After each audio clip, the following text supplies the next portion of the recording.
good, y'all? Welcome to episode 11, No Warning Shot Podcast. Your boys are back in the building, man. B. Miller here, CEO here, Bulla here. Yep. We got another distinguished guest for y'all this week. One of my mentors, Professor Jason Bell, is in the building from San Francisco State. How you doing, sir? Right on. Thank you for the opportunity, man. I'm glad to be here. Man, thank you for coming and sit down with us, man. We appreciate it. Definitely. So, just a quick background on Professor Bell. He's an adjunct professor at SFSU. He teaches sociology as well as criminal justice classes. Correct. For sure. And he's also the director of program development for CSU Consortium. Yeah. That's a whole lot. Break that down for me. What do all that mean? So, I mean, it's a lot of complication for a pretty simple process. The consortium is just like an example of the expansion of one through a whole bunch of others. Okay. So, the program initiated at San Francisco State. We're going on 53 years. And now we are expanding it to more of the 23 CSUs in California. Okay. So under the guise of the rebound model that started at San Francisco State. And that's my job. And that's Project Rebound, right? Yes. So what exactly is Project Rebound? Project Rebound in a nutshell, or the elevator speech, is basically we consider ourselves like living examples of successful reintegration in a college setting. Mm-hmm. So that's pretty an amazing thing, because for a long time people didn't want to hear that. They felt like the highest level you should consider for you criminal types is GED get you a GED and or a vocation and shut up, basically. Right. We've kind of shut that up, and that is all because of the work of John Irwin. Okay. He's the founder of the program. He started in '67, and with nothing more than the idea of wanting to go to college and help others do exactly the same after he paroled from Soledad prison. And it's been going ever since. But he went to the highest heights. He went on to get his PhD, and he became a tenured professor at San Francisco State for 26 years. So what's the atmosphere like today, in your opinion, for formerly incarcerated people in higher education? Is it a welcoming space now, or is it still a long way to go to get to where it needs to be? You know what? I'm glad you asked that one, because since you familiar with the realignment era after 2011 AB 109? Yeah. It kind of changed the game and opened up some eyes and had them reconsider a lot of the punitive measures that they had been kind of functioning under for incarcerated folks. So I consider, like, shortly after that time, what I consider it is the reasonable inclusion era. Just to be clear, that reasonable inclusion era is the time frame when you kind of shift from that punitive stick to your little GED program to actually considering folks and that possibility of them going to higher education even after prison or during prison. Because for a while that was a super difficult thing to get to. I couldn't get nothing wrong when I was in prison. Me either. They wasn't offering no classes. They had that small window, that IYO. If you were too old, you weren't included. They had these small groups of folks, and it was only offered at limited places. I had to actually go outside of the state to get started with school, with higher ed. That was Ohio University. Speaking of AB 109, can you kind of explain to the people, because they really don't know what that is about? Can you explain to them? Oh, okay, right. The AB 109 was that finally recognizing the fact that all this overcrowding and this push to fill up all these institutions in California was ridiculous. They had gymnasiums that were once created for recreation were filled with bunks. It wasn't ever designed that way. Stacked 4 high in the gym. Yeah, and crazy. It wasn't designed for that. I mean, they didn't have the bathrooms, the facilities. It was almost a cesspool of some serious problems coming to be. And it wasn't just happening in one institution. Right. It was happening all throughout the state. So who was it? I think it was not the RAND study, but Little Hoover Commission or someone did that research and said, this is ridiculous. Right. And feds finally stepped in and said, you got to push to start doing something different. We're not solving anything this way. Start releasing people and lower the prison population. Yeah. Or start educating the prison population, or just recognizing that, hey, these people are going to live in our communities one day. Right. You know what I mean? And if we want to keep them out instead of going back, then we need to do something, right? Right. Exactly. But one of the problems with AB 109 also was that the state just shifted the burden from the states to the county. Yeah. And the county wasn't prepared. Wasn't really prepared for that. No. Yeah, you're not prepared to house people long term. Right. Yeah, You're right. Right. exactly. But- So they're running so- with a lot of old ways. The people are first timers. Yeah. That was causing a lot of rift. But that's another story. So, as a professor and doing the things that you're doing and being involved in the important programs that you're in right now, what are we doing right now to help educate prisoners? Because I'm being there. I remember like, you can try to get your GED just like you said, but there was really no higher education there. I mean, I could try to do some like writing out and try to get into colleges when I came home, but there was never anything there for me to go to school with, unless I was just trying to get a GED. There was no higher education. Yeah, well, that's what I'm saying. Like shortly after 2011, things started to shift a little bit. Okay. More community college started getting involved with. Originally, it was correspondence courses, Right. and that was the Palo Verdes, the coastlines, the Feather Rivers. Yeah, coastline. Those were the ones that us at Rebound were transferring many of the units from. But then it went even further. At that point, the only face-to-face college program was in San Quentin at the Prison University Project. And that I know Jody Lowen really well. She does some dynamic work, and I have to admit, some of her students are probably the best prepared to transfer straight. They could leave prison and fall into the university and be ready for that classroom. Right. Correspondence is great. I benefited from it myself. Right. But it's different because I still had a lot to learn when I got in that classroom, even after all those years of studying on my own in a cell in the dark. And figuring out how to etch it into my program, aside from whatever it is I had to do in custody. Right. So there is a difference, but there's more and more. Like Lancaster now, one of the Rebound Consortium sites has also an in custody BA program. Okay. Nice. And their students, when they're enrolled in that Lancaster prison face-to-face program for college, they don't have to re-enroll once they are released. They go straight to Cal State LA. Nice. And I've seen it work. Like that. Nice. And I've seen, I don't know if this is right, but your re-entrance, your people committing crimes going back in is at a low, right? So if this is working, this program is working so good, shouldn't it have its own platform to all these other schools, let them know, like, look, this is what we're doing? Or why is it still a struggle now to get these programs into all these CSUs that we're talking about right now? Well, now Rebound, our name shines. Oh, we got a lot of love now, and we're, for the majority of the folks that know, that have done the research and understand, they welcome us. Right. But there's always that hater element. Always. There's some folks no matter what you do. that believe that somehow we're taking something away from what they consider maybe a traditional student. Right. Okay. Someone who helping? deserves it.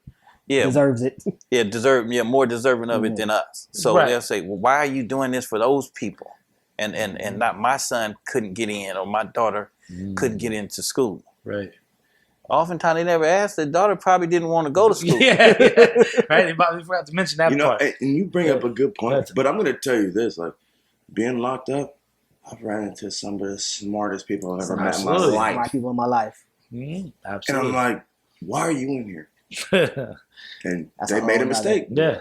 Yeah. And then now, it's hard when they come back into the community. They can't go to college or try to get a good job. Which now, when you're talking about the situation that you guys have developed, they can. Right. But most of the time, people come out and they're just like, "Well, ain't nobody gonna hire me." Right. Yeah. Well, that They don't falls think they into can. that Right. falls into a quote that I seen you say, talking about people are hungry for opportunity, and there seems no shortage of potential students. Right. That kind of falls into it. So you're seeing that there's many people that want to get involved in this, but there's people holding them outside the doors. Is that what's happening? But that's that hater element that we were talking about. For when we were pushing to get more college into custody, one of the arguments was that we're going to set this up and nobody's going to want to go to college. We're going to be wasting our time. Why would we put our efforts into something that nobody's going to want? These people are so dumb, or they still push that narrative that folks just have a seventh grade education. Right. They could never do college. We're wasting our time. Let's just focus on something that's more real, tangible for them. Right. These vocations, and let's keep doing some of the same shit. Let's keep them under Slave work. That's good. Keep You going can cuss doing at that. Say slave what you want to. Let's keep them doing slave work. Keep them doing. But what they fail to Not be a- realize is, like, especially in prisons, there's so many people who want that opportunity. They want that opportunity, but don't know how to go about getting it. Yeah. So what you guys are doing, that's dope. And sometimes prison is the only place you can get that opportunity. Right. Well, that's when you out in the streets and you moving fast. I was gonna say, that's you ain't the got only time to place sit you down go and think to, about like, that shit, bro. Yeah, you go to clear your head. Yeah. And now you like where I want to go in life. Right. Now you start thinking about what's real. But that's a whole nother. That's what prison's for, on right? Supposedly, yeah. Supposedly, that's what it's for. According to the Quakers. Think about what you did. Definitely. Think how you're gonna strategize. But it's supposed to be a rehabilitation, but it's not. Well, it depends on who you ask. Yeah. I mean, I'm glad we started down that road because depending on who you ask. I mean, originally the Quakers, you're right. They wanted it to be a place of solitude where you can get your mind right. Right.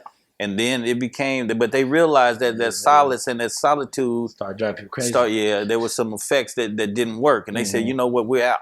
Right. While others stepped in and said, we can capitalize on this. Money. We can make money off of this. We can threaten people. Yeah. Oh yeah, and then we don't even mention the money making element. That shifts it to a whole different level. The punitive measures, whether it's for punishment, whether it's for so-called to protect society, keep us away from the good people. Right. That's that good bad narrative. Yeah. So it really, that's the fact that there's so many variations of why it exists and no one can pinpoint exactly what it's supposed to do. Now we're moving more toward rehabilitation. CDCR around that same time added the R to their name. Yeah. So now they're not just CDC, they were CDCR, which means... Do you think... I just saw that on TV. I was like, I didn't hear that. Yeah. Do you think it's a genuine shift, or is it more financial? Is it more financial? I think they got called on their stuff, and you familiar with the term diminishing returns? Yep. Like man, businessman. It's sooner or later it's gonna all fall down. They're gonna have to do something, right? And when the people started investigating, they kept saying in the name of safety and all this, and nothing was changing. Crime rates were dropping, but they still kept stacking the numbers. Right. Something is not meshing here. Right. Let's try something else because it's all a social experiment. Yeah. Sadly enough, most of us fell into it, and I'm not denying the fact that I was guilty of the stuff that I did. Yeah, asking myself sometimes why. But y'all gotta take accountability. Yeah. To some point. Yeah, on both sides. I wasn't guilty for nothing. That's guilt right there. You was one of them niggas in the pen. I'm innocent. People I was locked up with wasn't guilty. But I told that's that sociology effect I'm getting right now. I feel my sociology, brother. Yeah. Talk to me. Preach. It's complicated, but it's worthy of some serious investigation. And I think our nation, we depend on it. We're too reliant on the criminal justice system to fix things. Everything. And they haven't been doing a great job. I'll say that much. No, because the rates keep going up. Yeah. You know what I mean? You see next generations going to jail, being incarcerated. That can't be good. When you see the dad, then son. Yeah. You know what I mean? And the nephew, it's like, what are we doing here? Right. Yeah. You know what I mean? Something ain't working. But like, how hard is it to try to make this move forward without like drama?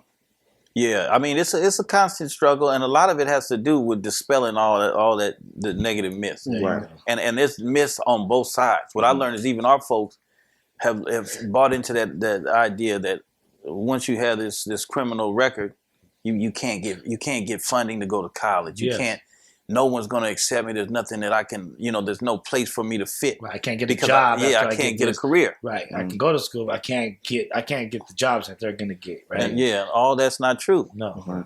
And so a huge part of this responsibility and this work is sharing that. It's sharing that real reality and all that, and kind of getting people to forget about all the negative teaching that they've learned. And we kind of hit that kind of wrongful thinking on the head and showing them that no, we're living example. When I said we were living examples of that, that's what we mean. Right. Like you were so I would say violent crimes are something that's very hard in California to get over. Yeah. Right. It's like one of the toughest ones to get because no one likes violence. The kids, whatever it is, people see violence as bad. Right. Yeah. So that's got to be one of the toughest things to overcome. Right.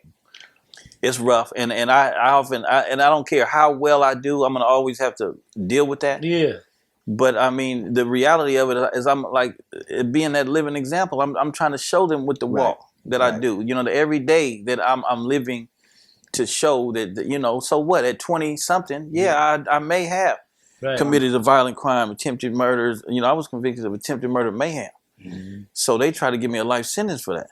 And then at 20, me in my late 40s now, and all the things that I've done since prison, I mean, I'm living proof. But I'm not alone. Exactly. And Rebound allows that space because I got some of the best directors on some of the other campuses were lifers. Right. And they had violent crimes. And they're like stellar scholars. Right. I mean, me too. I have violent crimes. Like, this is exactly what we're talking about here. That's one of the reasons why, the main reason why we started this podcast is to be able to change the narrative of how people look at people with felonies. You know what I'm saying? Yeah. I said my man is a business owner. Bull is a business owner himself. I just graduated my master's, about to become a professor myself. Like, so we try to change the narrative out there and shit that just because you have a felony or just because you've been to jail, whether it be juvenile or adult, that's not where your story ends. Your story continues. You know what I'm saying? I got a question for you. Damn, good story too, buddy. As a felon, and now as a professor, when you do get approached by the police, how is your interaction? I know better. I don't. I mean, I'm allowed to have my opinion, as they will of me. Right. I don't have to tell them what I'm thinking all the time. And one thing about it, I keep my paperwork in order. Right. So if it gets ugly, it's going to get ugly, not on my accord. Right. And I could still walk away from that situation, not liking them or whatever. Right. But I'm not going to talk. I'm not going to fuel that fire. Right. You know, if it comes to license, registration, I got all that. Yeah. Right. Well, I mean, as far as like telling the people, like, you've been through a lot. So how are we supposed to approach them? Or when they approach us, how are we supposed to respond to them? Yeah, I avoid them, to tell the truth. Of course. So we got an episode coming out on that soon. Dog Trip, we'll lace you up.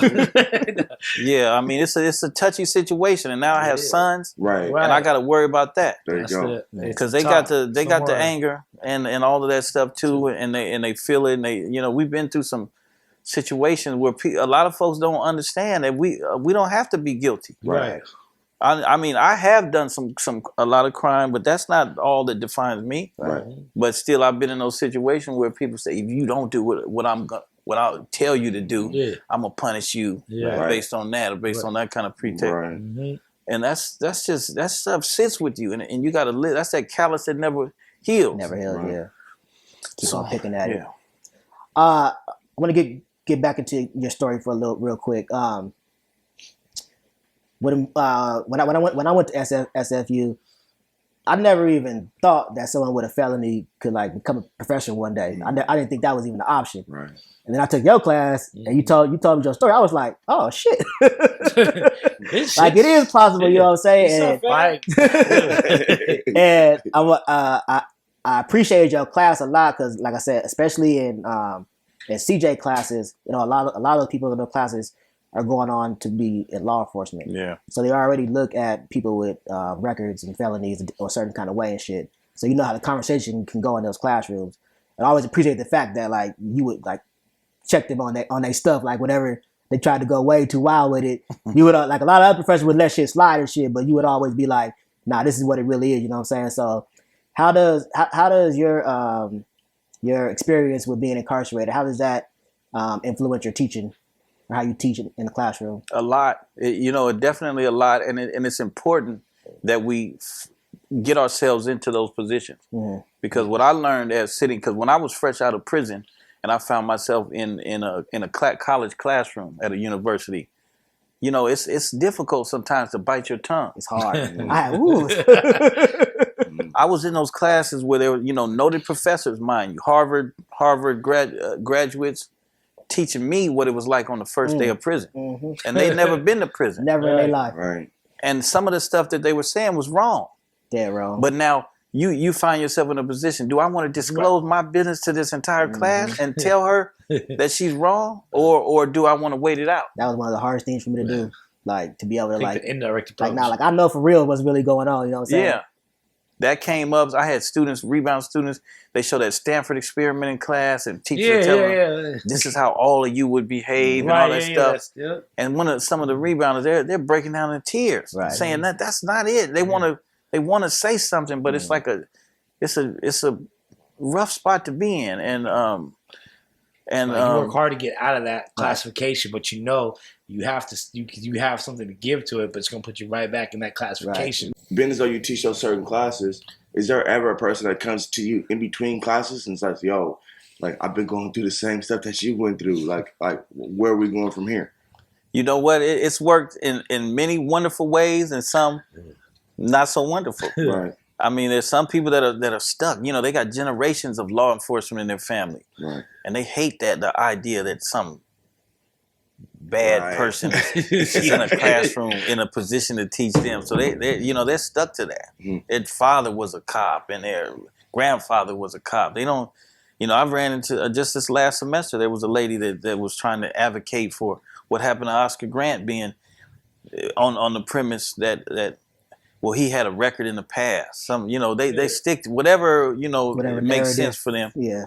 But then also, I had some people that came from those families, and then I usually bring in a lot of folks that I had worked with in the past. Some of them were lifers. Some of them were ex-major gang bangers with life without that have since been able to get out and do some really good work. Right. And them hearing that after they're saying, you know, dead set on an eye for an eye, kill anybody that has ever killed someone, come up to me after class and say, you know what, I changed my mind. Nice. You know, and some of that stuff, that is why I continue to do the work. Because it's damn sure not to pay. Right. But everybody said, damn sure because of the money. Yeah, but it's that feel good moment. Yeah, right? man, somebody is getting something, and Right. and sometimes are more difficult than others. Some people are completely shut down and stuck in their ways. They don't want to hear that. Was there a specific time, whether while you were incarcerated or when you got out, when you recognized that education was going to be important to you, was going to be your way to get? You know, that's a very interesting story because I was not going to school. Mm-hmm. I was I had counted myself out of that game because in in public school they diagnosed me with the learning disabilities. Right. And, you know, I used to have to go to the special classes, and some folks thought it was going to be convenient to make fun of me. So I learned how to get real swift with these things. Straight up. Just kind of shut that down. Right? But so I learned to develop a level of prestige with some pretty negative People. Yeah, Crowds. I mean, circles because of something stupid. And it worked for me. It got me through high school, and I never wanted to let down my mother, so I made it through high school. Okay. I finished high school, and shortly after, I was facing that life sentence. So by 18, I was out of high school, and by 20, my world had changed already. Yeah, so I wasn't going to school. But it was off of the same thing of using your hands. That way it got you. No. What it was I started to write Rebound. Okay. I saw one of those old brochures they had floating around. At that time in San Quentin. Right? Yeah, they at the fifth tier. Everybody with 10 years and up had the fifth tier. They had some old brochures floating around, and I started to write them. And they told me about John Irwin, and I said, this cat was in prison. He went to college. Man, what is this about? He majored in something called sociology. I didn't know what I didn't know. I thought you had to. I'm telling you the truth of the matter is I thought that you honestly had to be a super science wizard with the super tight pants. Yeah. Or you went to college on a football scholarship or something. And everybody else was pretty much cut out the game. Yeah. But when I started learning about sociology, they started talking about things that I thought about. I didn't know you could major in it. Mm-hmm. I said, I can do this. Right. And I started to dedicate my time to trying it out. But the sad part is, like we were talking about, the opportunities weren't there in the early 90s. Mm-hmm. So I had to go outside of the state to get, and I had a few homeboys and some family members say, we'll support something positive. Right. But we had to pay big dollars for those classes in Ohio University. No shit. It cost like $600 a class. Mm-hmm. But I got into it. It was my new energy. I got a passion. few A's under my belt. I said, I can handle this. I started studying social, and the whole prison system became my research platform. Right. Perfect place for it. And I just started my journey. So now I got like over 20 years in studying this stuff. Nice. So you graduated? Did you graduate from Ohio State? No, I took 28 of those units and transferred them to San Francisco State, working through Rebound. Okay. I had a full So ride they had scholarship at Ohio send State. you all the way Did up? you? Wrestling. Yeah. Wow, he was swimming around that Pennsylvania. He's had He to was set up. We'll look good with them hands too, Right. and the body slams. Yeah. But I messed that up, and I wish I could go back to that. I wish I could definitely. If I could reverse time, No, you actually, can't. I don't want. I don't want to hear that. You Yeah. can. I got a spot for you. Yeah, there you go. Message. I'm in. Message. Now he's like, oh, I ain't. Oh, I gotta look at the camera for that. Honestly, Message. spot. Yeah. honestly, Oh, yeah. I would love to like, check your project out, and if I can I already been jump done into with some classes and get in, I will. Yeah, give it a try. One class at a time. Why right? not? Why not? Tell me this though. As far as going to college and doing everything that you did, as far as with the project, what made you become a professor? You know what? I had no intention of becoming a professor. it. Just one But class let you They know. offered it. It was crunch time for them, and somebody had stepped out of that race, crime, and justice, one of the CJ classes that I teach, and I had done some work with the department chair, and she said, you know what, you'd be perfect for this class. Give it a shot. And I'm nervous. I'm shaking Right. like Don Knotts. I said, Nah. but then I started looking at the content. I said, I know a I little know this something is- about this. Right. And I got over that. So by Yeah. that third time, I found my groove. Okay. And then with that sociology class, I got to design it from scratch. Yeah, that's why I want to. So, what's that class called? The Analysis of a felon in society. go. I want to take Nice. that class. So What's imagine that? Yeah, me too. I want. What's that class about? Hey, you know what the beauty of that class is? I love this class, man, for real. To tell the truth, that's my favorite. Because of the fact that I paid attention to society and their ideas about the re-entering population. Yeah. And you hear all the experts, they talk about it. Like, we're doing this for the re-entry folks and this and this. And they talk about it as like we're some kind of one group of folks. Yeah. Yeah. And I said, you know what? They're not getting into the levels of this stuff. There's It's a more huge complex than difference that. for somebody that's coming back after 6 months in the county jail and someone that just paroled directly from the shoot. Right. They're not even getting into the woods and the nuances of how women do time, how you're classified when you enter these institutions, level 4 prisons, level 2 prisons, ranches. They're just talking about the reentry group. Right. That explains it. Right. And then the general public who's not in the know, they're taking these experts as the going forces behind this whole movement of reentry and all that. And they don't know. They don't know. So we get into breaking it down the levels of that stuff, how different folks do time, how they're preparing themselves to reenter. And John Irwin's, I used his book. His initial book is called The Felon. Okay. And what he did, he created this breakdown of these criminal identity types. He studied, he was a brilliant dude. He studied but he was in the prison during a different time. But he studied the criminal identity types of the 70s and stuff, how people, the thieves and the hustlers and the dope fiends, and he broke them down. They had a whole breakdown of how they function, how they did time, their ideologies. But we look at that and we try to connect people to different kind of folks that find themselves in prison, and we add on new identity types in the class. So it's a good little breakdown. I might have to go sign up for that one. I need Can to I take be it a part of online? that. Telling you, Definitely. Professor, I'm gonna check you out. Definitely. All right, that's why what not? Knowledge I'm is looking- great. We all Let's go. Rebound I family got is my love. social degree. I got my sociology degree, so Yeah. I like this. That's what I'm talking about. I knew it was something about you. That's what I just met you around the corner, but you. And I'm Yeah, I got one. I'm looking to start my own CBO out here based on reentry. So I would love to be able to sit down and work with you one day. Hell yeah, and I want to advertise for you. The Uncuffed too. This is gonna be big. We're going to nationwide with No, the I'm Uncuffed. trying to get to Visionary right there. visionary right Come here. on. All right, so we're gonna jump lanes real quick. I want to get into this the current events that's going on right now. We have the Black Lives Matter movement. I don't know if you've seen it Black Lives on the Matter. internet going on. We got this white people in Martin, California, going over there covering up the Black Lives Matter with the black paint. I don't know. I heard about They that. ain't even have enough paint to cover it up. But I'm hearing all this stuff is going on. People are addressing this, talking about, this is now a white movement. White people are benefiting from it. It's no longer from black people benefiting from it. I don't know if you know anything about that. What do you guys like? 'Cause I know I Googled you and pulled up Black Lives Matter. I'm like, you must know what's going on with this more than I do. Yeah, I've been to a few other rallies, local rallies and stuff, and I think that the BLM stuff is extremely important for our time, because some people, what I'm learning is they just don't get it. Yeah. We would think that they understand, and I keep running into pretty educated folks, and they immediately go to, well, I'm having a difficult time with this because I think that all lives matter. And I'm trying to figure out how to explain to them. at what point did you hear us say that nobody else matters? Right. We trying to impress upon you that remember, black folks matter too, Right. Because it seems like you'll fuck over Right. folks and throw them in that disposable sector of the community when you see what's happening to them. So that's all. We're not saying that one delineates the other at all. So just a reminder, please remember, black folks matter too. That's all that is. And I remember this, like, when a white person gets shot, the world stops. Right. You know what I'm saying? Like, but that's when white people get tell me kidnapped this. in Iraq. The whole world's fucking Tell me Navy this, SEALs is though. coming. Would it be different if the movement was Black Lives Matter too? I don't think they would I get don't think that it either. would matter. That too, It wouldn't right? matter. They fight They like for Sweeney too, anything and right. everything. bro. Yeah, because what I found is the naysayers, they're not asking. Right, They're assuming. right. Right. So it's like one thing I want to understand Mhm.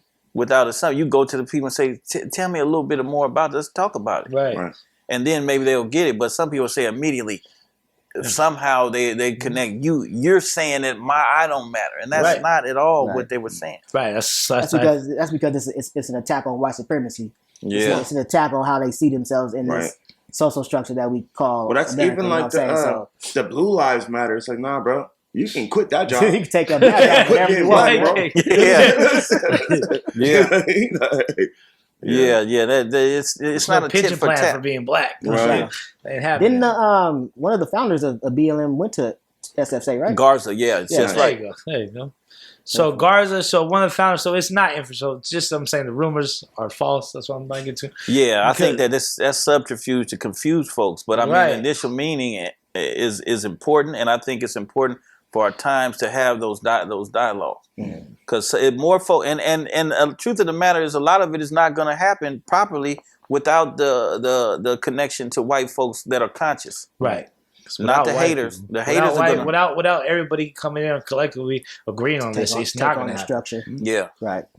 And you know what's crazy, especially like out here, like all the marches and everything that was going on. I seen more other colors marching than I seen blacks. I know. And I was like, that's I what's think up. that's what Right. the change That's is what's coming up. for me. Like Right. for I look at Right. it like, yo, and I see globally. You know what I'm saying? I'm Right. seeing soccer teams doing. I see Tokyo. you know what I'm saying? Yeah, I'm saying like, all these people Tokyo. being I was so like, I suppressed. didn't even know black people were in Tokyo. No, like they ain't even allowed to talk to people like We not like, how there, can but you get our the movement culture is to- Yeah, our culture's Our everywhere. culture is everywhere. For You sure. feel? So that's You're right. You're right. People, And people are connected to us whether they like it or not. Right. Because our culture is We everywhere. banging. That's what we do, man. We, hey, but that's why this stuff here is extremely important right here. This dialogue that we're having. yeah. Yes, sir. Because if we don't have it, people will easily fall for the distortion of it. Because you're right. I've been to some of those rallies, and seeing that unity I was impressed, man. That shit Right. moved me. Yeah. I seen some young white kids, man, saying, "I'm tired, man. This shit is ridiculous." Yeah. That was a blatant destruction of a person's life, and they're like speaking like passionately about it. It's not like Yeah. I'm sorry. Or not even like trying to be like And what's ghetto crazy- and Yeah. fuck them, right? They're Some more of like, them you are know, like- this is injustice. Yeah. They're over here on his neck, on Yeah. his back, like But just think about some of the kids. Some of them are like 15 years old. And just think about what's happened in the last 15 years. They've seen They've this. seen a lot. So They've seen a They've So lot. that's another this. thing, though, right? We seen these white people go chase down Ahmaud Arbery, right? Right. Now, ain't no white people chasing down Ahmaud Arbery's now. I promise They you. have no- Not this, not at least I not don't know. this month. These parents out here tripping right now, Yeah, bro. not They- this month at least, but like it's Nah, what they was just, happening. they just passed the law to where if you're calling the police, You got Oh, and if it's race based or whatever, yeah, we're going to charge you. yeah. Yeah. I mean, They it's, just- it's a third degree misdemeanor. They just Right. charged Yeah. the lady in New in the York. park. Oh yeah, They yeah. charged her- For the charged her dog. whatever- Yeah. Yeah, on the leash, yeah. She about to choke her dog. Calling her Yes. He's threatening us. Bitch, he killed the dog. And he was like, no, I'm bird watching.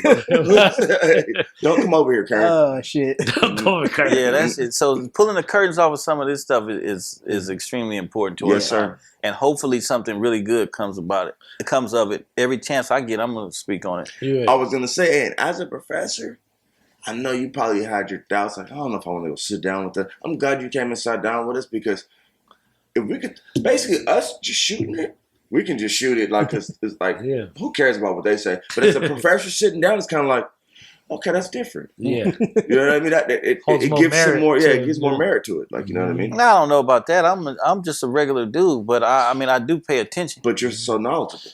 I'm all right. I'm learning. Come on. We could all get there. We got too many humble guests. We need to spike I'm a up work in drinks. progress. We all a work in progress. All Right? right, well, we ain't gonna keep you much longer, man. Yeah. We appreciate the time. Y'all got any final thoughts before we head out? I just say, keep me in the loop with that class, man. That felons classes. I'm online student. What is Alright. it? Analysis That's of a Frisco. felon in society? Yeah. I'm on that. Yeah, I'm on. I mean, I'm saying because you know me, I like that. I like that conversation piece. I like to think intellectual on what those properties actually mean. Person coming out of county, coming out of prison, level 4, level 5. You know, I like that It's all different introspective stories. look. Yeah. Right. I mean, I just like that breakdown. Break it Yeah. down. Let's get down to it. How is success going to happen for this person? Yeah. Yeah. You know. We've seen that in real time in our tape, but some folks don't get it. No. They think it's a criminal type, law abiding type. We need to, we can Right. somehow It's fix way, it. Like this is how we're gonna weed out the way. It's This is saying how a we one keep size them fit away all from it. problem. It's like it's a society problem right now. This is something that we have to deal with as a society. Like we have to figure out what we're gonna do with criminals, what we're gonna do with murderers. This is something we have to figure out. We're gonna send them to death penalty. We're gonna put them back out. What are we gonna do Yeah. when they get out? What are we gonna do with them? And this is not our people that are in power problem. This is a whole citizen problem. And if we Right. don't come together As a society. as a society, who knows, man? We might be doing this dance for another 20 years. Yeah. Shit. So for me, I want to check out the program. I want to see what's up with higher education, and I want to whatever the stuff we talked about today is interesting to It's me. enlightening. So if I can go sit or I can study about everything we talked about today, I'm with that. So I'm definitely Go interested in the back to program. school. You know? They need. Get they need educated. Don't talk to me like I'm a dropout. I'm talking to everyone. I'm looking at the camera now, bro. This is for the camera. Hey, look. Go back to school, kids. Hey, like the professor definitely. said, we need people with our experiences in these places. Yes, Right. exactly. Shit will never. Yeah. Shit would change a whole lot faster if we're sitting at the table. Right. Yeah. Because we got real life experience in this shit. So Definitely. Shout out to Shay Shay. Professor, can you Seat at the table. plug your programs? Yeah, go ahead. Well, anybody that's serious about education, think about Rebound. We're expanding, not just in San Francisco State anymore. We're expanding throughout the CSU. We have 9 functioning campuses, and 7 more campuses just applied to become a part of the consortium. Nice. San Jose State, I'm coming for y'all. Come on, please, man. San Jose, step up your game, and Yeah. East Bay, all I'm these. on y'all. I'm these on Northern Professor. I California got group. him. I'm about to reach out to my people today. I'm disappointed. We got to work harder. San Jose State gonna be next. There We're we gonna go. make sure that happens for sure. Yeah. There you go. As always, we appreciate the support. Continue to like, share, comment, subscribe to the YouTube channel. Help us run these numbers up. Tell your mama, grandmama, tell your whole family. Especially your sexy ass sister. Booyah. That was Bulla saying that. No. That was not me. Hey, as always, though, your past doesn't determine your future, but your hustle and motivation will. So make sure today's the day you take your shot. We out.